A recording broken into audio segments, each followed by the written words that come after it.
يا أيها الإنسان ما غرك بربك الكريم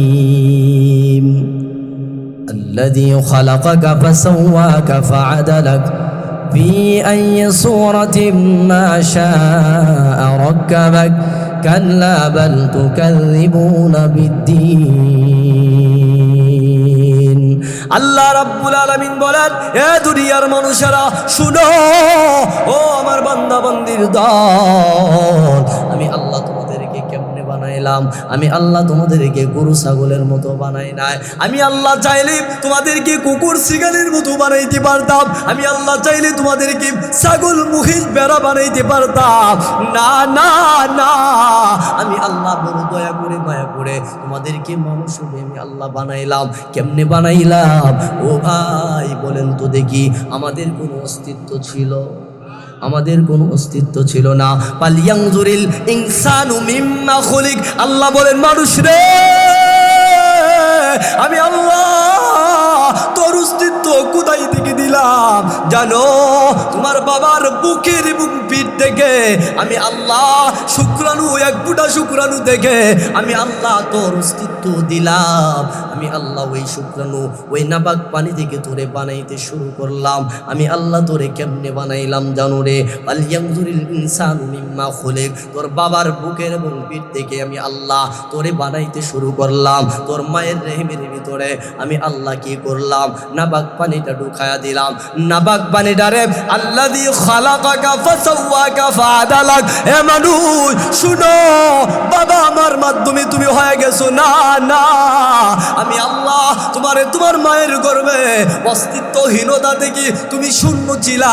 আমি আল্লাহ তোমারে অস্তিত্ব দান করলাম। কেন? কেমনে জানো?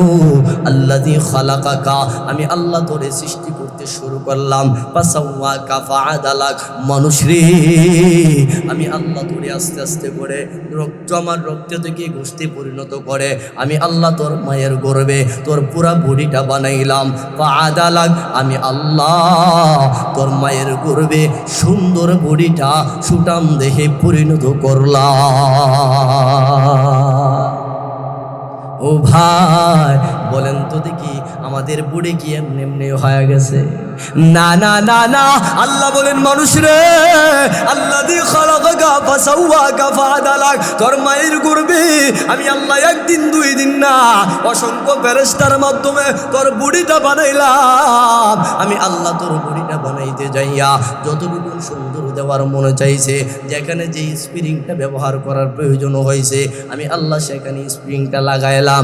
ও ভাই আল্লাহ বলেন তোর জোড়ায় জোড়ায় এই এমন স্প্রিং লাগা দিলাম, বছরের কি বছর চলে যায়, স্প্রিং পাল্টানোর প্রয়োজন নাই, কোনো তেল মালিশ করার প্রয়োজন নাই। জানো রে, আমি আল্লাহ কুদরতি ভাবে এমন স্প্রিং তোর পুরাটা দেহের ভিতরে ঢুকাইলাম, তোর বডিটা বানাইলাম, সেটা বানাইলাম। ও বান্দা, এমনি তোর শরীরটা হয়ে গেছে না? আমি আল্লাহ অসংখ্য খেদমত করেছি, অসংখ্য ফেরেশতার মাধ্যমে তোর ট্রিটমেন্ট নিলাম। তোর মায়ের গর্ভে আমি আল্লাহ আস্তে আস্তে করে 10 মাস 10 দিন তোর বডিটা বানাইতে শুরু করলাম। তোর বডিটা এত সুন্দর করে বানাইলাম, যেখানে যেখানে তোর হাত দেওয়ার হাত দিলাম, তোর হাতের আঙ্গুলগুলা যেইভাবে মনে চাই সেইভাবে তুমি ঘুরাইতে পারো। আমি আল্লাহ প্রতিটা জোড়াই জোড়ায় আমি আল্লাহ কুদরতিভাবে সেই স্প্রিংগুলা লাগাই দিলাম। জানো রে জানো, তোর হাত পার গুলি দিকে তাকাইলে আমি রবের কথা স্মরণ হয়ে যাবে। কারণ জানো, গরু ছাগলের হাত পা, তাদের হাত নাই, আমি আল্লাহ তাদেরকে পা দিলাম, কিন্তু ওই গরু ছাগলের চাইতে তোমার হাত পা গুলি আমি আল্লাহ অত্যন্ত সুন্দর করে বানাইলাম। ও মানুষ, তোরে যে সৃষ্টি করলাম, তোর দেহটা আমি আল্লাহ বানাইলাম, ফাআদালাক, সুঠাম দেহে পরিণত করলাম। এখানেই শেষ না জানো, আমি আল্লাহ তোর বডিটা বানানোর পরে আমি আমার ফেরেশতাদেরকে ডাক দিয়া বললাম, ফেরেশতার দল শুনো, আমি আমার বান্দার চেহারাটা, আমি আমার বান্দার কপালটা তোমাদের মাধ্যমে বানাইতে চাই না, আমি আল্লাহ কুদরতি হাত ব্যবহার করতে চাই। ও ভাই, আল্লাহর ফেরেশতা তারা ডাক দেয়া বলেন, মালিক সারা বডি বানাইলেন আমাদের মাধ্যমে, আপনি এখন চেহারা কপাল বানাইবেন, আপনার কুদরতি হাত ব্যবহার করবেন। আল্লাহ ডাক দেয়া বলেন, ও ফেরেশতার দল, আমার বান্দার চেহারাটা আমি আল্লাহ এই জন্যে কুদরতি হাত ব্যবহার করব, জানো আমার বান্দার কপালটা আমি আল্লাহ কুদরতি হাতে বানাবো। কেন জানো রে? ওই কপালটা আমি আল্লাহর কুদরতি পায়ে সেজদা দিবে, ওই কপাল দিয়ে আমি আল্লাহরে বড় বানাবে, ওই কপাল ঝুঁকায়া আমি আল্লাহর পবিত্রতা বর্ণন, আমি আল্লাহ আমার বান্দার চেহারাটা আমার হাত ব্যবহার করতে চাই। ও ভাই, আল্লাহ রাব্বুল আলামিন বলেন, ফি আই সূরাতিন মা শাআ রাক্কাবাক। আল্লাহ বলেন, মানুষ রে শুনো, আমি আল্লাহ তোর চেহারাটা বানাইতে যাইয়া সাধারণভাবে বানাই না, আমি আল্লাহ তোর চেহারাটা বানাইতে যাইয়া এমনভাবে আমি আল্লাহ তোর চেহারাটা বানাইলাম, ফি আইয়ি সূরাতিন মা শাআ রাক্কাবাক। তোর যতটুকুন সৌন্দর্য দিলে তোর চেহারাটা ভালো লাগবে, তোর চেহারায় কোন পশমটা দিলে তোর চেহারায় ভালো লাগবে, আমি আল্লাহর চাইতে সুন্দর বাছাই কারণেওয়ালা কেউ নাই। আমি আল্লাহর যতটুকু সুন্দর মনে চাইছে, ফি আইয়ি সূরাতিন মা শাআ রাক্কাবাক, আমি আল্লাহর যতটুকু সৌন্দর্য দেওয়ার মনে চাইছে ততটুকু সৌন্দর্য দিয়া বান্দা তোর চেহারাটা আমি আল্লাহ বানাইলাম। ও ভাই, এই চেহারা এই কপাল দিয়া কত অহংকারী করি, কত গম্ভীর জবাব দেখায়, কত কি করি, মানুষের মানুষ মনে করি না। আহারে সুন্দর হয়ে গেলে, বডিটা ভালো হয়ে গেলে, সুঠাম দেহ হয়ে গেলে মানুষের মানুষ মনে করে না, একটু সুন্দর হয়ে গেলে যারা একটু কালো তাদেরকে আর চোখে দেখে, এমন মানুষ আছে না নাই? ও ভাই, এই সুন্দর চেহারা গম্ভীর জবাব দেখানোর জন্য আল্লাহ বানায় না। আল্লাহ কয়, জানো রে জানো, এই সুন্দর চেহারাটা আমি আল্লাহ এত সুন্দর করে বানাইলাম অহংকার করার জন্যে না। ওই চেহারা নিয়া, ওই কপাল নিয়া আমি মাওলার কুদরতি পায়ে সেজদা দিবা, ওই আমি মাওলার কুদরতি পায়ে সেজদা দিবা, এই জন্য তোমার চেহারাটা কপালটা বানাইলাম। ও ভাই, বলেন তো দেখি, আল্লাহ রাব্বুল আলামিন চেহারাটা যে বানাইছেন, এই চেহারাটা আল্লাহ যে বানাইছেন, চেহারা বানাইয়া কত দামি দামি অঙ্গ প্রত্যঙ্গ আল্লাহ সৃষ্টি করে দিয়েছেন। চেহারার মধ্যে আল্লাহ বলেন, মানুষের চেহারা তো বানাইলাম, চেহারা বানায়া দুইটা দামি দামি চক্ষু তোর চেহারার মধ্যে ফিটিং করে দিলাম, জানো চোখগুলা এত দামি, এত দামি তুমি কল্পনা করতে পারো না। ও বান্দা, চোখের কথা বাদই দিলাম, এই চোখের ভিতরে আমি আল্লাহ যে পানিটা সৃষ্টি করলাম, এত দামি পানি চোখের ভিতরে আমি আল্লাহ ফিটিং করে দিলাম। ওই পানিটা যদি চোখ থেকে সরে যায়, শুকা যায়, মানুষ আর দৃষ্টি শক্তি পায় না, তার চক্ষু অন্ধ হয়ে যায়। ও ভাই, বলেন তো দেখি, এই চোখের পানিটার মূল্য আছে না নাই? এই চোখের পানিটা এত দাম। আমি যখন এই বয়ানটা আমি যখন ঢাকায় এক জায়গায় করতেছিলাম, এমন সময়ে সভাপতির চেয়ারে একজন বসা ছিল, 40-45 বছর বয়স হবে। ওই লোকটা, ওই ভাইটা আমার আলোচনা শেষ করার পরে আমি যখন রুমে গিয়ে বসলাম, আমার হাতে ধরে কান্না করতে শুরু করেছে। আমি বললাম, ভাই হঠাৎ করে আপনার দেখলাম সভাপতির আসনে বসা, আপনি রুমে এসে আমার হাতে ধরে কান্না করতেছেন, কারণটা কি? বলে, হুজুর জানেন আমার চোখ দিয়া ঝর্ণার মতো পানি পড়তেছে। আমি বললাম, ভাই কেন, কি হইল? বলে, হুজুর আপনি যে চোখের পানির নিয়ামতের কথা বললেন, আমি নিজে তার সাক্ষী। আমি বললাম, ভাই কি খুলে বলেন? বলেন, জানেন আমি ছোট সময় আমার মারে হারাইছি, আমার একমাত্র বাবা আমার জন্য এত কষ্ট করেছে, মানুষের পারিবারিক কাজকর্ম কইরা আমারে পড়াশোনা করাইছে, আমি ভার্সিটি শেষ কইরা আমি মোটা অঙ্কের টাকা ইনকাম করে আমার টাকা শহরে 3-4টা বাড়ি আছে, আমার কোনো কিছুর অভাব নাই। জানেন হুজুর আমার বাবারে মহব্বত কইরা আমি ডুপ্লেক্স বাড়ি বানাইছি, আমার বাবা এটার মধ্যে থাকবে, এটার দেখশন করবে। হুজুর জানেন খুদার কি কুদরত, হঠাৎ করে আমার বাবার 2টা চোখের পাওয়ার চলে গেছে। হুজুর আমি পাগল পারা হয়ে গেলাম। আমি আমার বাবার নিয়ে ঢাকা শহর এমন কোনো ডাক্তার নাই যার কাছে যায় না, তারা সকলে মিলে ভোট বসছে, আমার বাবার চোখের পাওয়ারটা তারা ফিরে দিতে পারে না। তখন আমি আমার বাবার নিয়ে আমি সিঙ্গাপুরে গেলাম। আমি সিঙ্গাপুরে যাওয়ার পরে আমার বাবার ট্রিটমেন্ট করার পরে ডাক্তাররা একত্রিত হয়ে বলে, ও ভাই, তোমার বাবার চোখের অন্য কোনো সমস্যা নাই, মূলত তোমার বাবার চোখের পানি শুকায় গেছে, পানি শুকায় গেছে। আমি বললাম, হুজুর, আমি ডাক্তারদেরকে ডাক দিয়া বললাম, ও ডাক্তার সাহেবরা শুনেন, যত টাকা লাগুক, যত কোটি টাকা লাগুক, আপনারা চোখের পানির ব্যবস্থা করেন, আমার বাবা যেন চোখের দৃষ্টি ফিরে পায়। বলে, হুজুর জানেন, আমি যখন আমার বাবার এই কথাগুলি ডাক্তাররে বলেছি, ডাক্তাররা ডাক দিয়া বলে, ভাই, পৃথিবীর সৃষ্টির পর থেকে আজও পর্যন্ত কোনো সৃষ্টি জীব চোখের এক ফোঁটা পানি সৃষ্টি করতে পারে না। বলে, হুজুর, চোখের পানিটা এত দামি আমার আল্লাহ দিয়েছেন। ও ভাই, আল্লাহ বলেন, ফি আই সূরাতিন মা শাআ রাক্কাবাক, আমি আল্লাহ তোর চেহারাটা এত সুন্দর করে বানাইলাম, যতটুকু সৌন্দর্য দেওয়ার মনে চাইছে ততটুকু সৌন্দর্য দিয়া তোর চেহারাটা বানাইলাম, তোর চেহারার মধ্যে চক্ষু দান করলাম। আলাম নাজআল লাহু আইনাইন ওয়া লিসানান ওয়া শাফাতাইন। আল্লাহ ডাক দিয়া বলেন, মানুষ রে, আমি আল্লাহ তোর চেহারা বানায়া তোরে কি দুইটা চোখ দেই নাই, তোর কি দুইটা ঠোঁট দেই নাই? ও বান্দারা শোনো, আমি আল্লাহ দেখার জন্য দিলাম, কথা বলার জন্য দিলাম। ও বান্দা, এত কিছু দিলাম কেন জানো?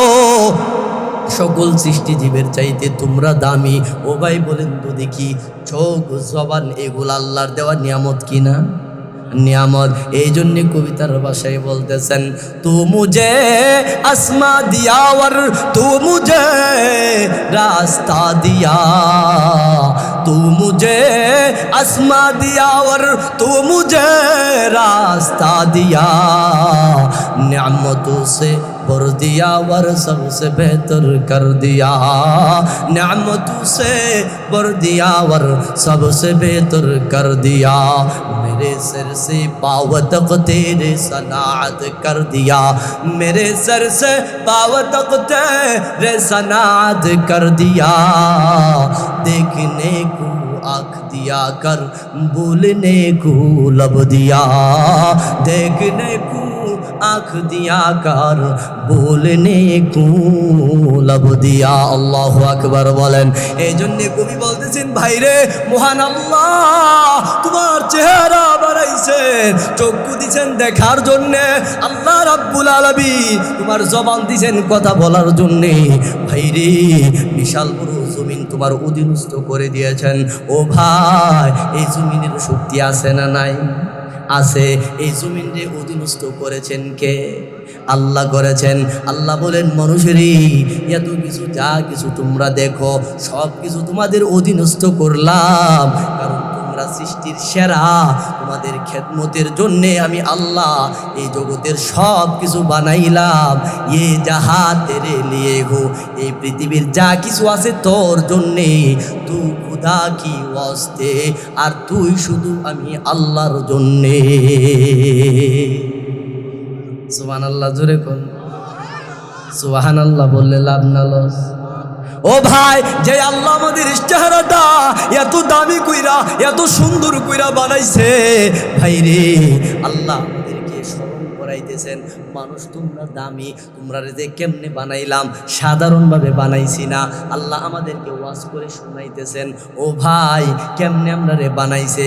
এই কথাটা আমাদের জেহেনে থাকলে আমরা গুনাহ করতে পারি না। এই কথাটা আমাদের জেহেনে থাকলে আমরা পরের ভৌরি নিয়ে বাগায় যাইতে পারি না। ও ভাই, বারবার পরকিয়ার কথাটা আমার জবান দিয়ে আসতেছে।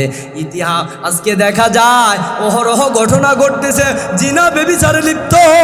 আল্লাহ বলেন, মানুষ রে, ইয়া আইয়ুহাল ইনসানু মা গাররাকা বিরাব্বিকাল কারীম। হে মানুষ, আমি আল্লাহ তোরে দুনিয়াতে পাঠাইলাম আমি নাফরমানি করার জন্য না। কি এমন পাইলা যেই জিনিসটা পাই আমি আল্লাহর নাফরমানি তুমি করতেছো? বান্দারে, তোরে না চোখ দিলাম, জবান দিলাম, জমিন রে অধীনস্থ বানায় দিলাম, এত কিছু করলাম, তুমি দামি বইলা, তুমি সৃষ্টির সারা জীব বলে আমি আল্লাহ তোমারে সুন্দর চেহারা, সুন্দর আকৃতি দিয়া, সুন্দর দুইটা চোখ দিয়ে আমি আল্লাহ তোমার চেহারাটা বানাইলাম। ও ভাই, আল্লাহ বলেন মানুষের চেহারাটা বানায়া আমি আল্লাহ ক্ষান্ত হয় না। ও মানুষ, আমি আল্লাহ রাব্বুল আলামিন তোর চেহারা বানানোর পর আমি আল্লাহ তোর রূহটা দান করলাম। তোর রূহ দেওয়ার পরে আমি আল্লাহ তোর খাবারের ব্যবস্থা করলাম। ভাইরে, আমরা যখন মায়ের রেহেমে ছিলাম, মায়ের গর্ভে ছিলাম, বলেন তো দেখি আমাদের পেটে খাবার পৌঁছাইছেন কি না? পৌঁছাইছেন। কে পৌঁছাইছেন? আল্লাহ। পৃথিবীর কোনো ডাক্তার, ইঞ্জিনিয়ার নাই যে আমার মায়ের গর্ভে, আমার পেটের ভিতরে খাবার পৌঁছাইবে।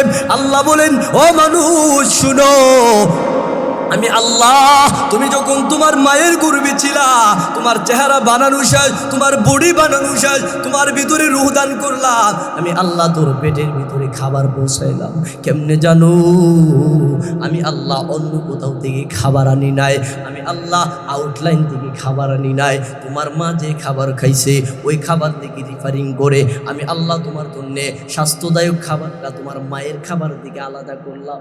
ও ভাই, মা যে খাবার খাইছেন ওই খাবার থেকে খাবারটা রিফারিং করছেন। বলেন তো দেখি এটা কি সাধারণ কোনো ব্যাপার? না না না না। আল্লাহ বলেন মানুষ রে, এত কিছু করলাম, এত খেদমত করলাম, তোরে বানাইতে যাইয়া এত সময় ব্যয় করলাম, তোর মার খাবার দিকে রিফারিং করে আমি আল্লাহ তোর পেট পর্যন্ত খাবার পৌঁছাইলাম। ও ভাই, আমার মওলা আমার জন্য কি না করেছেন?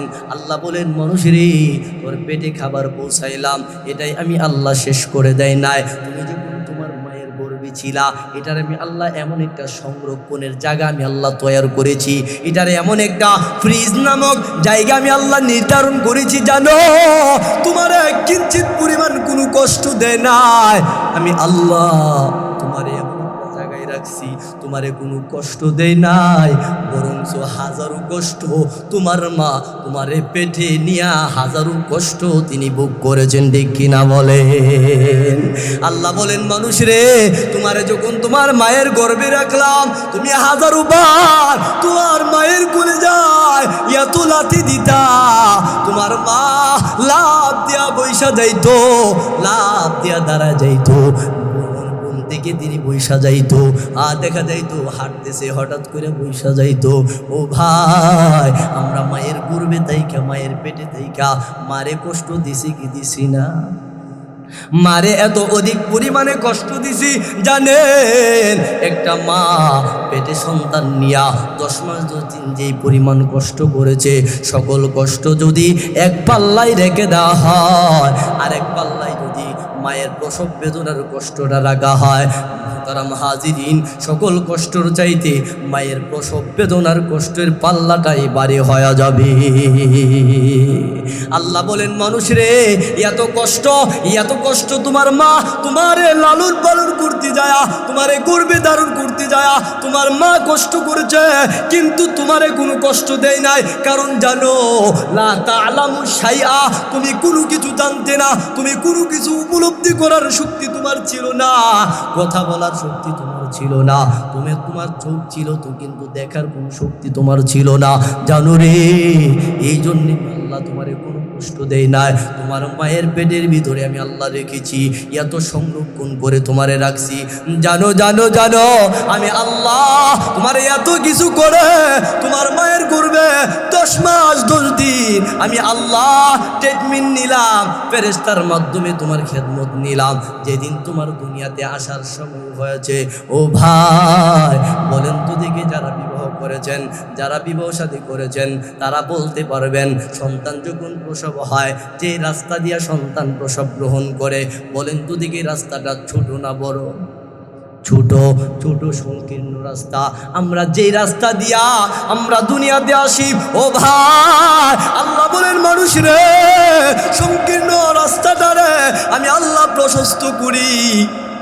দুনিয়ার কোনো মানুষ ওই রাস্তাটারে প্রশস্ত করতে পারবে না ভাই, চাইলেও নর্মাল ডেলিভারি হয় না। কারণ আমার মাওলার কুদরতি দৃষ্টি যতক্ষণ না থাকে ততক্ষণ নর্মাল ডেলিভারি হয় না। আমরা কি করি, মাওলার উপরে ভরসা নাই, সোজা দৌড় মারি সিজারের জন্যে। কি বলেন, সিজার লাগবে, সিজার সিজার ছাড়া উপায় নাই। অথচ আগেকার মা বোনেরা ছিল 10-12টার সন্তান জন্ম দিছে, একটারও সিজার লাগে নাই। রাতের বেলায় ব্যথা, সকালে উঠা থেকে বাচ্চা প্রসব হয়ে গেছে। ও ভাই, বোঝা গেল যে আল্লাহ আগে মহিলাদেরকে নর্মালে ডেলিভারি দিছে, ওই আল্লাহ এখন আছে না নাই? আছে। আমাদের অভাব হলো আল্লাহর উপরে তাওয়াক্কুল নাই, আল্লাহর উপরে বিশ্বাস নাই, আমরা ওই মতে চলতে পারি না। ও ভাই, এত অধিক পরিমাণে বেপরদা হয়ে চলি, এত অধিক পরিমাণে পরপুরুষের সাথে কথা বলি, যার কারণে আমাদের মাদের পেট থেকে রহমত উঠায় নিছে, নেক দৃষ্টি উঠায় নিছে। ও ভাই, মা বোনরা এত অধিক পরিমাণে গুনার কাজে লিপ্ত, এত অধিক পরিমাণে পরপুরুষের সাথে কথাই লিপ্ত, যার কারণে সন্তান পেটে যায়, সিজার ছাড়া সন্তান ভূমিষ্ঠ হয় না। ঠিক কিনা বলে? ও ভাই, এই জন্যে আল্লাহ সুবহানাহু ওয়া তাআলা বলেন, ও মানুষেরা, আমি আল্লাহ তোমার মায়ের গর্ভে রাখছি, যে রাখার পরে তুমি যেদিন দুনিয়ার আলো বাতাস দেখবা, দুনিয়াতে তুমি আগমন করবা, এমন একটা রাস্তা দিয়ে তোমারে বাহির করলাম, যে রাস্তাটা সাধারণ কোনো রাস্তা না, এটা একবারে সংকীর্ণ রাস্তা। আমি আল্লাহ প্রশস্ত করলাম অসংখ্য ফেরেশতার মাধ্যমে, আমি আল্লাহ তোমার আগমনটা দুনিয়ার মধ্যে করাইলাম। ও বান্দা, জানো তুমি দুনিয়াতে আগমন করার পরে এমন একটা রাস্তা দিয়া তুমি বাহির হইলা, তুমি বাহির হওয়ার পরে আমি আল্লাহ তোমার একা একা ছেড়ে দেয় না, তোমার ভিতরে, তোমার মা বাবার ভিতরে তোমার ভালোবাসা এত অধিক পরিমাণে আমি আল্লাহ দিলাম। জানো, তুমি যখন দুনিয়াতে আসো, তোমার যখন রক্ত মাখা শরীরটা তোমার মায়ের কোলে নিয়ে যখন তোমারে উঠায়া দেয়, তোমার মা তোমার রক্ত মাখা কপালে চুম্বন খায়া সাথে সাথে 10 মাস 10 দিনের কষ্টটা ভুলে যায়। ও ভাই, বলেন তো দেখি, মার কাছে সন্তান নিয়ে গেলে মা খুশি হয় না বেজার হয়? খুশি হয়, এত খুশি হয়। আমার আল্লাহ বলেন, মানুষ রে, আল্লাযী খালাকাকা ফাসাওয়াকা ফাআদালাক, আমি আল্লাহ তোরে বানাইলাম, সাধারণভাবে বানাই নাই, তোর মায়ের রেহেম দিকে, তোর মায়ের গর্ভ দিকে দুনিয়াতে আগমন করাইলাম, আমি আল্লাহ সাধারণভাবে করাই নাই। জানো রে, আমি আল্লাহ তোমারে দুনিয়াতে পাঠানোর পরে তোমার মা বাবার ভিতরে তোমার ভালোবাসা আমি আল্লাহ পয়দা করে দিলাম, এমনি এমনি হয় নাই। ও ভাই, মায়ের ভিতরে ভালোবাসা, বাবার ভিতরে ভালোবাসা, এটা কি এমনি এমনি হয় নাকি আল্লাহ দেয়? কারণ মাঝে মধ্যে দেখবেন সন্তান প্রসব কইরা ব্যাগের ভিতরে রাইখা মা চইলা যায়, এমন আছে না নাই? ডাস্টবিনে সন্তান রাইখা যায়, কুকুর শিকালে নিয়ে যায়, এমন মা দুনিয়াতে আছে না নাই? আছে। বোঝা গেল মা হইলেই চলে না, মায়ের ভিতরে ভালোবাসা দেন কে? আল্লাহ দেয়। ও আল্লাহ বলেন, মানুষেরে, তোমার মায়ের ভিতরে ভালোবাসাটা আমি আল্লাহ দিয়া দিলাম, আমি আল্লাহ তোমার ভালোবাসা তোমার মায়ের ভিতরে দিলাম, তোমার বাবার ভিতরে দিলাম, তোমার পরিবারের ভিতরে দিলাম, তোমার বংশের ভিতরে দিলাম। জানো জানো জানো, আমি আল্লাহ তোমার মার ভিতরে, আমি আল্লাহ তোমার প্রেম ভালোবাসা এমনভাবে ঢুকা দিলাম, আমি আল্লাহ এখানেই শেষ করি নাই, তোমার থার্মোমিটার তোমার মারে বানা দিলাম। জানো বান্দা, তুমি যখন ছোট ছিলা, তোমার জবানে কথা ফুটছে না, তুমি যখন কান্না করো, তোমার কিসের প্রয়োজন? থার্মোমিটার আমি আল্লাহ তোমার মারে বানায় দিছি। তুমি যখন কান্না করো, তোমার মা দৌড়ায় আসে, তোমার মা বুঝে, কেউ বুঝে না, বলে সন্তানের পেটে খিদা লাগছে। তুমি যখন কান্না করো, তোমার শরীরে জ্বর আসছে, কেউ বুঝে না, তোমার মা বুঝে। তুমি যখন কান্না করো, তোমার পেটে ব্যথা, কেউ বুঝে না, তোমার মা বুঝে। আল্লাহ বলেন, মানুষ রে, এত কিছু জন্য তোর থার্মোমিটার তোর মারে বানাইলাম, তোর মা তোর থার্মোমিটার। জানো, কেউ জানে না তুমি কেন কান্না করো, তুমি কান্না করলেই তোমার মা জানে তোমার অমুকটার প্রয়োজন, অমুক জিনিসটার প্রয়োজন। বান্দারে, তোমার মায়ের ভিতরে এই যোগ্যতাটা কেউ দেয় নাই, আমি আল্লাহ তোমার মায়ের ভিতরে তোমার জন্য দান করলাম। ও ভাই, আল্লাহ আমরা রে দামি বানাইছেন নাকি কম দামি বানাইছেন? দামি বানাইছেন। কেমনে বানাইছেন এটা আল্লাহ আমাদেরকে শোনাইতেছেন। আমি যেই কথাগুলি বলতেছি কোরআন থেকে বলতেছি না নিজে থেকে বলতেছি? কোরআন থেকে বলতেছি। ও ভাই শুনেন, আল্লাহ বলেন মানুষরে এখানে শেষ করি নাই, তোমার দুনিয়াতে আসার পরে তোমার কি খাবার প্রয়োজন আমি আল্লাহ ছাড়া কেউ জানে না। জানো তোমার খাবারটা কেমন হবে আমি আল্লাহ নিজে তোমার জন্যে এত চমৎকারভাবে আমি আল্লাহ তোমার দুধের ফিল্টার বানাই দিলাম। তোমার মায়ের দুইটা স্তনকে আমি আল্লাহ এত সুন্দর করে ফিল্টার বানাইলাম, জানো রে, হিটার বানাইলাম তোমার জন্যে। ওই স্তন থেকে দুধ আসে, দুধ কতটুকুন ঠান্ডা হবে, কতটুকুন গরম হবে, কতটুকুন মিঠা হবে, কতটুকুন পঞ্চা হবে, কতটুকুন লবণাক্ত হবে, কতটুকুন লবণ চারা হবে, জানো? তোমার মায়ের ওই মুখের ভিতরে আমি আল্লাহ এমন একটা ফিল্টার ফিটিং করে দিলাম, জানো রে। এটা সাধারণ কোনো দুধ না। এই দুধটা একেবারে বেশি মিষ্টি না, এই দুধটা একেবারে ঠান্ডা না, আবার একেবারে গরম না। তোমার জিহ্বায় যতটুকুন সহ্য করতে পারবে ততটুকুন মজাদার, ততটুকুন গুণের ওই দুধটা আমি আল্লাহ তোমার মায়ের দুইটা স্তনের মধ্যে আমি আল্লাহ সৃষ্টি করলাম। ও ভাই, স্তনে দিয়া দিছেন, দিলেই তো চলবে না। আল্লাহ কয় জানো তোমার শক্তি ছিল না, তুমি যখন তোমার মায়ের স্তনের মধ্যে মুখ লাগাও, বান্দারে তোমার মায়ের স্তনে এমন দুইটা নেট আমি আল্লাহ ফিটিং করে দিলাম, এমন দুইটা জালি ফিটিং করে দিলাম। তুমি যদি টান দিলে বেশি যেন তোমার ভিতরে না ঢুকে, আবার যেন একবারে কমও যেন না ঢুকে। যতটুকুন নিয়ন্ত্রণে ঢুকলে তুমি দুধ খাইতে তোমার সমস্যা হবে না, এমন কুদরতি দুইটা নেট আমি আল্লাহ তোমার মায়ের দুইটা স্তনে ফিটিং করে দিলাম। ও ভাই, বাচ্চারা যখন দুধ পান করে, এমন কোনো বাচ্চা আছে যে বেশি গরমের কারণে বুকের দুধ খায় না? এমন হয়েছে? আল্লাহ কই না রে না, আমি আল্লাহ কুদরতি ভাবে তোমার মায়ের দুইটা স্তন এত দামি দুইটা ফিল্টার বানায় দিলাম। ওই দুধের এত গুণ, এত শক্তিশালী ওই দুধ, এত ভিটামিন, জানো কোন সন্তান যখন বুকের দুধ পান করে ওই সন্তান ওই বাচ্চাটা রোগে আক্রান্ত বেশি হয় না। দেখবেন তো অধিকাংশ বাচ্চারা রোগে আক্রান্ত হয়, কারণটা হলো তাদের রোগ প্রতিরোধের ক্ষমতাটা কম, কারণ তারা পরের দুধ খায়, ল্যাকটোজেন খায়, এমুক দুধ খায়, অমুক দুধ খায়, পাউডার দুধ খায়। কিন্তু বুকের দুধ বাচ্চারা যখন পান করে ওই বাচ্চাটা হৃষ্টপুষ্ট হয়, ঠিক কিনা জোরে বলেন? ও ভাই, আল্লাহ বলেন এমন দামি ফিল্টার বানায়া দিলাম, তোর 1.5 বছর 2 বছর তোমার মায়ের বুক থেকে তুমি পান করলা। বান্দারে এত কিছু করলাম, আল্লাযী খালাকাকা ফাসাওয়াকা ফাআদালাক, আমি আল্লাহ তোরে সৃষ্টি করলাম, আমি হইলাম তোর রব, আমি তোরে উত্তম করে তোরে বানাইলাম। ও ভাই, আল্লাহ সুবহানাহু ওয়া তাআলা এই কথাটা আমাদেরকে বুঝাইতেছেন। ও মানুষ শুনো, এত কিছু করে তোমারে বানাইলাম, অসংখ্য সময় ব্যয় করলাম, ব্যয় কইরা তোমারে যে বানাইলাম, সাধারণ সৃষ্টি জীব বানাই নাই, আশরাফুল মাখলুকাত সৃষ্টির সেরা জীব তোমার মাথার মধ্যে সৃষ্টির শ্রেষ্ঠত্বের মুকুট দিয়া আমি আল্লাহ দুনিয়াতে তোমারে পাঠাইলাম। ও মানুষ শুনো, দুনিয়াতে পাঠায়া আমি আল্লাহ ঘোষণা দিয়া দিলাম, ওয়াত-তিনি ওয়াজ-যাইতুন ওয়া তুরি সিনিনা ওয়া হাদাল বালাদিল আমিন লাকাদ খালাকনাল ইনসানা ফি আহসানি তাকওয়িম।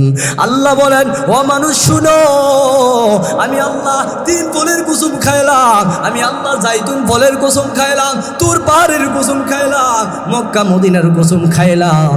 মানুষ রে, লাকাদ খালাকনাল ইনসানা ফি আহসানি তাকওয়িম। ও মানুষ, উত্তম আকার আকৃতি দিয়া, গঠন দিয়া আমি আল্লাহ তোমারে বানাইলাম। সুবহানাল্লাহ, জোরে বলেন। ও ভাই, এত কিছু করে উত্তম গঠন দিয়ে আল্লাহ আমাদেরকে বানাইছেন, তাইলে আমরা সৃষ্টির সেরা জীব, এতে কোনো সন্দেহ নাই। তাইলে এই সবকটা আমাদের ভিতরে আছে না নাই?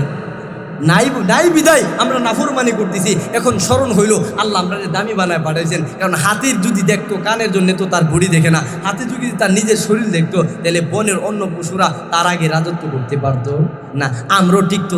আমরা যদি এই কথাটা স্মরণ করে চলতাম যে আমরা সৃষ্টির সেরা জীব, আমরা দামি, তাইলে আমরার মাধ্যমে এমন অহেতুক জঘন্যতম কাজ হইতো পারে। ও ভাই, গতকালও শুনলাম ক্ষমতার জন্য একজনকে আরেকজন হত্যা করতেছে। এই ক্ষমতা কি থাকবে? এটা কি মানুষের গুণ? হিংস্র প্রাণীর চাইতে আরো নিকৃষ্ট হয়ে গেছে মানুষ। সাধারণ ক্ষণস্থায়ী ক্ষমতার জন্য একটা ভাইকে আরেকটা ভাই হত্যা করে দেয়। এটা কি মানুষের শ্রেষ্ঠত্বের গুণ হতে পারে? না। আল্লাহ বলেন, মানুষ তোমরা তোমাদের শ্রেষ্ঠত্ব ধরে রাখতে পারো না, তোমরা তোমাদের শ্রেষ্ঠত্ব ধরে রাখতে পারো না, কথাটা স্মরণ করতে পারো না। ও মানুষ শোনো, আমি আল্লাহ তোমাদেরকে দামি বানাইলাম, আমি আল্লাহ তোমাদেরকে শ্রেষ্ঠত্বের মুকুট দিয়ে দুনিয়াতে পাঠাইলাম শুধু এরকম জ্ঞানজাম করার জন্যে, একজনের রক্ত আরেকজন জড়ানোর জন্যে না। না, আমি তো তোমাদেরকে নিয়ে ফেরেশতাদের সাথে অনেক অনেক গর্ব করেছিলাম যে আমি আল্লাহ এমন একটা জাতি দুনিয়াতে পাঠাবো যেই জাতিটা শুধুমাত্র আমার ইবাদত বন্দি করবে, যেই জাতিটা আমাকে দেখবে না, আমার জান্নাত দেখবে না, জাহান্নাম দেখবে না, শুধু আমার কোরআনের কথা শুই না তাদের জীবনকে পরিচালিত করবে। আমি আল্লাহ ফেরেশতাদের সাথে গর্ব কইরা তোমাদেরকে বানাইলাম, কিন্তু তোমরা দুনিয়াতে যায়া আমার নাফরমানিতে মগ্ন হয়ে গেলা। ও বান্দা শুনো, দুনিয়াতে যায়া নাফরমানিতে মগ্ন হইলা, তোমাদেরকে যেমন দামি বানাইলাম, তোমাদের প্রতিটা কাজও দামি করলাম। তোমরা যদি খারাপ কাজ করো এটার জন্য আমার কাছে জবাবদিহিতা করতে হবে, তোমরা যদি ভালো কাজ করো এটার জন্য আমি আল্লাহর কাছে পুরস্কৃত হইবা। তাইলে খারাপ কাজ করলে এটার জন্য আল্লাহর কাছে শাস্তি ভোগ করতে হবে। ও ভাই বলেন তো দেখি, খারাপ কাজ করে কি আল্লাহর কাছ থেকে কেউ বেঁচে যেতে পারবে?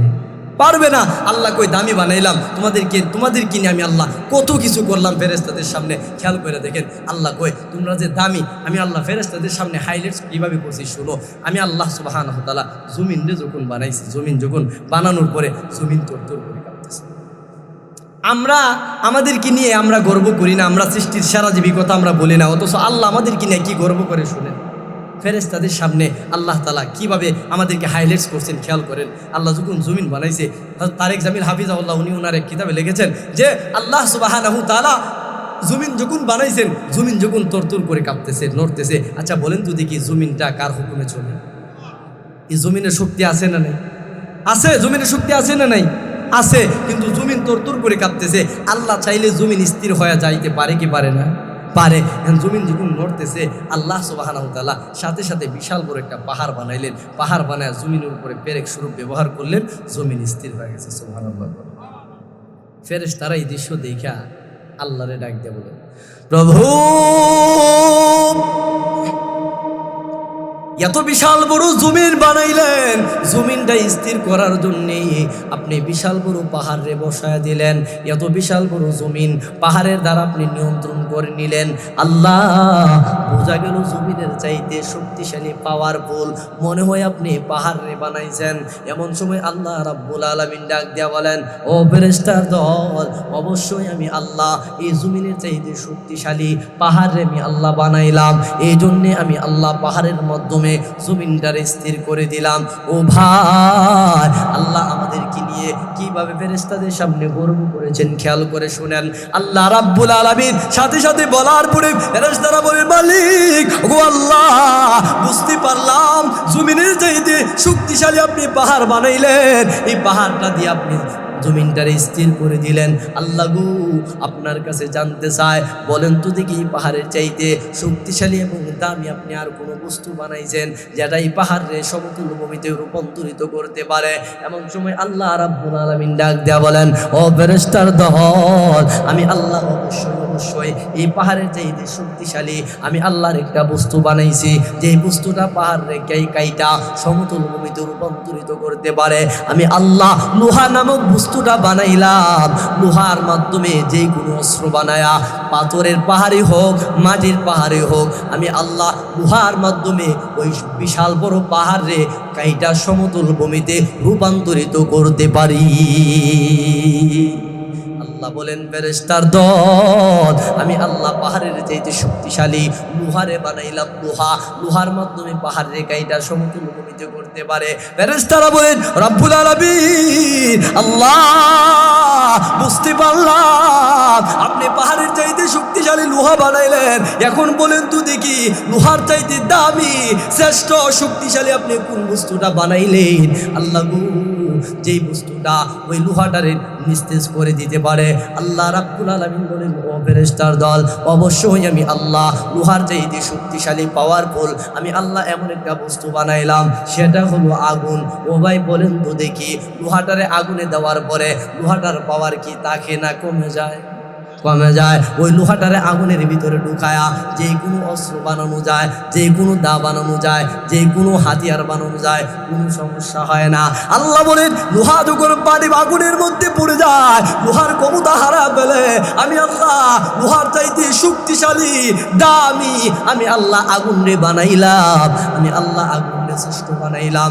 এমন সময় ফেরেশতারা আবার প্রশ্ন করে, আল্লাহ বুঝতে পারলাম, এখন বলেন তো দেখি, আগুনের চাইতে শক্তিশালী আপনি কোন বস্তুটা বানাইছেন যেটা আগুনকে নিস্তেজ করতে পারে? রব্বুল আলামিন আল্লাহ জমিনের চাইতে শ্রেষ্ঠ শক্তিশালী পাহাড় বানাইলেন, পাহাড়ের চাইতে শ্রেষ্ঠ আপনি লোহা বানাইলেন, আগুনকে বানাইলেন। এখন বলেন তো দেখি, আগুনের চাইতে শক্তিশালী আপনি কোন বস্তুটা বানাইছেন? বলে, আমি অবশ্যই আগুনের চাইতে দামি পাওয়ারফুল আমি আল্লাহ পানি নামক বস্তুটা বানাইলাম। ও ভাই বলেন তো দেখি, পানি আগুনে দিলে এটা আগুন কি থাকে না নিস্তেজ হয়ে যায়? নিস্তেজ হয়ে যায়। আল্লাহ বলেন, মানুষ রে শুনো, আমি আল্লাহ আগুনের চাইতে দামি শক্তিশালী আমি আল্লাহ পানি রে বানাইলাম। পানিটার মধ্যে আমার যদি হুকুম থাকে, তাইলে পানিটা আগুনে দেওয়ার সাথে সাথে আগুনটা নিস্তেজ হয়ে যায়। এই জন্যে আগুনের চাইতে দামি আমি আল্লাহ পানিরে বানাইলাম। আল্লাহ বলতেছেন, পানির মধ্যে যদি আমার হুকুম থাকে, ও ভাই সব কিছুর মধ্যে আল্লাহর হুকুম আছে না নাই? আছে। ও ভাই বলেন তো দেখি, পানির মধ্যে আল্লাহর হুকুম আছে না নাই? দেখবেন তো গত কিছুদিন আগে, 2-3-4 বছর আগে জালকাঠির এক লঞ্চে আগুন লাগছিল, মনে আছে আপনাদের? জালকাঠির এক লঞ্চে আগুন লাগছিল, আগুন লাগা লঞ্চের সবাই পুরে সরকার হয়ে গেছে। লঞ্চ কিন্তু শুকনোই ছিল না, পানিতে ছিল। আল্লাহ বলেন, মানুষ রে ওই সময় পানির মধ্যে আমার হুকুম ছিল না, যদি হুকুম থাকতো তাহলে ওই আগুন রে আমি আল্লাহ নিস্তেজ করে দিতাম। জানেন, আজকে মানুষ আমরা রবের হুকুম পালন করি না, বরঞ্চ সমুদ্রের মধ্যে দেখবেন, নদীর মধ্যে দেখবেন, দুই পাশে দুই কালারের পানি, একটার সাথে আরেকটা মিলে না। এমন দেখছেন কিনা? নদীর মধ্যে দেখবেন এক পাশের পানি গোলাটে, আরেক পাশের পানি একবারে বর্ষা, একবারে কালো, আছে না নাই? আল্লাহ বলেন, মানুষ রে নদীর পানি থেকে ধরে গাছের পাতা পর্যন্ত আমি আল্লাহর হুকুমের বাইরে যায় না। ও ফেরেশতার দল শুনো, আমি আল্লাহ আগুনের চাইতে শক্তিশালী পানি নামক বস্তুটা বানাইলাম। পানিটা দেওয়ার সাথে সাথে আগুনটা নিস্তেজ হয়ে যায়। এমনভাবে ফেরেশতারা বলেন, বুঝতে পারলাম আল্লাহ আগুনের চাইতে পানি বানাইলেন। এখন বলেন, পানির চাইতে শক্তিশালী আপনি কোন বস্তুটা বানাইছেন? বলে, জানো পানির চাইতে শক্তিশালী আমি আল্লাহ পানির চাইতে শক্তিশালী বাতাস বস্তুটা বানাইলাম। মুহতারাম হাজিরিন, দেখবেন তো নদীর এক পাশের পানি আরেক পাশে নিয়ে যাওয়ার জন্য আল্লাহ বাতাসে ব্যবহার করে, বাতাসের মাধ্যমে নদীর এক পাশের পানি আরেক পাশে নিয়ে যায়। তাইলে বোঝা গেল পানির চাইতে শক্তিশালী আল্লাহ বাতাসে বানাইছেন। আল্লাহ কই, ফেরেশতার দল, আমি আল্লাহ বাতাসের চাই পানির চাইতে শক্তিশালী বাতাসে বানাইলাম, বাতাসের মাধ্যমে এক পাশের পানি আরেক পাশে নিয়ে যায়। এমন সময় ফেরেশতারা বলেন, ওগো রব্বুল আলামিন, বুঝতে পারলাম আল্লাহ, এখন বলেন তো দেখি, আপনি বাতাসের চাইতে শক্তিশালী পাওয়ারফুল কোন জিনিসটা বানাইছেন? এমন সময় আল্লাহ রব্বুল আলামিন বলেন, ও ফেরেশতার দল শুনো, আমি আল্লাহ বাতাসের চাইতে শক্তিশালী বিশাল বড় আসমান রে বানাইলাম। ও ভাই, আপনাদের কাছে প্রশ্ন করতে চাই, আল্লাহর হুকুম ছাড়া বাতাস যত জোর বেগে আসুক না কেন, আসমান রেখে কোনো দিক দিয়ে নড়াইতে পারবে না? দুনিয়ার বাড়িঘর উড়ায় নেওয়া যায়, কিন্তু আসমান রে তো নড়াইতে পারবে না। আল্লাহ বলেন, মানুষে শুনো, ও ফেরেশতার দল, আমি আল্লাহ বাতাসের চাইতে শক্তিশালী আসমানটি বানাইলাম। আল্লাহ বলেন আল্লাযী খালাকা সাবা সামাওয়াতিন তিবাকা মা তারা ফি খালকির রহমানি মিন তাফাবুত। আল্লাহ বলেন ও বান্দা বান্দির দল, আমি আল্লাহ 7টা আসমান স্তরে স্তরে বানাইলাম, এত মজবুত করে বানাইলাম ওই আসমানে কোনো প্রকার ভুল, কোনো প্রকার পাটল, কোনো প্রকার ত্রুটি আজও পর্যন্ত কোনো মানুষ দেখাইতে পারবে না। আল্লাহ বলেন বাতাসের চাইতে শক্তিশালী আসমান রে বানাইছে। আল্লাহ রাব্বুল আলামিন এই কথা বইলা চ্যালেঞ্জ করছেন। কারণ আমরা সমাজে গত কিছুদিন আগে এক বাউল নামের বাউল বলছিল আল্লাহর কথা মুখে এক কথা, ফুক দিয়ার এক কথা বলছিল কি না? বলছিল। আল্লাহ এই আয়াত দ্বারা চ্যালেঞ্জ ছুড়ে দিলেন, শুনো আমি আল্লাহর জবানে যা বলি তা কোনোদিন মিথ্যা হতে পারে না। জানো আমি আল্লাহর কোনো কাজে কোনো ত্রুটি নাই। আমি আল্লাহ 7টা আসমান রে এত মজবুত করে বানাইলাম। আল্লাযী খালাকা সাবা সামাওয়াতিন তিবাকা মা তারা ফি খালকির রহমানি মিন তাফাবুত। আল্লাহ ডাক দিয়া বলে ও বাউল নামের ফাউলের দল, ও মানব জাতিরা শুনো, তোমাদের রহমানের কোনো কাজে তোমরা ত্রুটি ধরতে পারবা না। আসমানের দিকে তাকায় দেখো, খালকির রহমানি মিন তাফাবুত, আমার আসমানে কোনো প্রকারের পাঠল দেখাইতে পারবা না, কোনো প্রকারের কোনো ভুল দেখাইতে পারবা না। কারণ জানো সুম্মা রুজি'আল বাসারা কাররাতাইনি ইনকালিব, ও মানুষ ভুল ধরার জন্য যদি আসমানের দিকে তাকায় দেখো চোখের পাওয়ার কমে যাবে, চক্ষু ক্লান্ত হয়ে যাবে, কিন্তু একটা দিক দিয়েও আসমানে কোনো ত্রুটি তুমি বাহির করতে পারবে না। আল্লাহর ফেরেশতাদেরকে ডাক দিয়া বলেন ও ফেরেশতার দল শুনো, আমি আল্লাহ বাতাসের চাইতে শক্তিশালী আসমান রে বানায়া দিলাম। মুহতারাম হাজিরিন, আল্লাহ রাব্বুল আলামিনের কথা বলার পরে ফেরেশতারা বলেন আল্লাহ বুঝতে পারলাম আসমানের চাইতে শক্তিশালী পাওয়ারফুল আপনি কারে বানাইছেন। আল্লাহ বলেন ফেরেশতারা শোনো, আসমানের চাইতে শক্তিশালী এমনকি জমিনের চাইতে, পাহাড়ের চাইতে, লোহার চাইতে, সব কিছুর চাইতে তোমাদেরকে, তোমরা ফেরেশতাদেরকে আমি আল্লাহ দামি বানাইলাম। ফেরেশতারা এই কথা শোনার পরে আনন্দে আত্মহারা হয়ে গেছে, খুশিতে আত্মহারা হয়ে গেছে। তারা মনে মনে ভাবতেছে সকল সৃষ্টির চাইতে তারাই বুঝি শ্রেষ্ঠ। এমন সময় ফেরেশতারা বলেন আল্লাহ লাস্ট কোশ্চেন করতে চায়, বলেন তো দেখি আমরার চাইতে শক্তিশালী আপনি কারে বানাইছেন, আর কোনো বস্তু বানাইছেন কিনা? আল্লাহ বলেন ও ফেরেশতার দল শুনো, আমি আল্লাহ জমিনের চাইতে শ্রেষ্ঠ পাহাড় বানাইলাম, পাহাড়ের চাইতে শ্রেষ্ঠ আমি আল্লাহ লোহা বানাইলাম, লোহার চাইতে শ্রেষ্ঠ আগুন বানাইলাম, আগুনের চাইতে শ্রেষ্ঠ আমি আল্লাহ পানি বানাইলাম, পানির চাইতে শ্রেষ্ঠ আমি বাতাস বানাইলাম, বাতাসের চাইতে শ্রেষ্ঠ আসমান বানাইলাম, আসমানের চাইতে শ্রেষ্ঠ তোমরা ফেরেশতাদেরকে বানাইলাম। জানো রে সব কিছুর চাইতে দামি শ্রেষ্ঠ লাকাদ খালাকনাল ইনসানা ফি আহসানি তাকবীম, আমি আল্লাহ সবার চাইতে দামি শ্রেষ্ঠ উত্তম গঠন দিয়া, শ্রেষ্ঠত্বের মুকুট দিয়া আমি আল্লাহ মানুষরে বানাইলাম। ও মেরে ভাই, তাইলে আল্লাহ আমাদেরকে দামি বানাইছেন, আল্লাহ আমাদেরকে শ্রেষ্ঠ বানাইছেন। তাইলে এই শ্রেষ্ঠত্বের কথা স্মরণ কইরা আমরা দুনিয়াতে চললে আমরা কোনোদিন পথভ্রষ্ট হব না। তাইলে আমাদের আজকের সবক, আমার আলোচনার মূল পয়েন্ট হলো আমরা যেন আমাদের জেহেনে এই কথা রাখি, আমরা অন্য অন্য সৃষ্টিজীবের মতো না, হিংস্র প্রাণীর মতো না। আল্লাহ আমাদেরকে শ্রেষ্ঠ বানাইছেন, মাশরাফুল মাখলুকাত হিসেবে বানাইছেন। দুনিয়াতে বিনয়ের পাখা ছড়িয়ে চলবো লাভ। হ্যাঁ, আল্লাহ তাআলা কোরআনের মধ্যে জানায় দিয়েছেন ও মানুষেরা শুনো, দুনিয়াতে চলো, দুনিয়াতে বিনয়ের সাথে চলো, গম্ভীর্য ভাব নিয়ে চলিও না। কারণ তোমরা মানুষে আমি আল্লাহ গম্ভীর্য ভাব নিয়ে চলার জন্য পাঠাই নাই, আমি আল্লাহ বিনয়ের সাথে চলার জন্য পাঠাইছি। যদি তোমরা শ্রেষ্ঠত্বের মুকুট নিয়ে যদি তোমরা দুনিয়াতে চলতে পারো, আমি আল্লাহকে খুশি করতে পারো, আমি আল্লাহ ঘোষণা দিলাম, আমি আল্লাহ তোমাদের জন্য জান্নাত রেখে দিলাম। আল্লাহ তাআলা আমাদের সবাইকে শ্রেষ্ঠত্বের মুকুট নিয়ে আমরা যে শ্রেষ্ঠ এই কথাটা স্মরণ কইরা আমরা যেন দুনিয়ার জিন্দেগি কাটাইতে পারি, সকলে বলে আমিন। পরিশেষে আপনাদের সুস্থতা নেক হায়াত কামনা করে আজকের মতো আলোচনা এখানে শেষ করতে চাই। ওমা আলাইনা ইল্লাল বালাগ। আসসালামু আলাইকুম ওয়া রাহমাতুল্লাহি ওয়া বারাকাতুহু।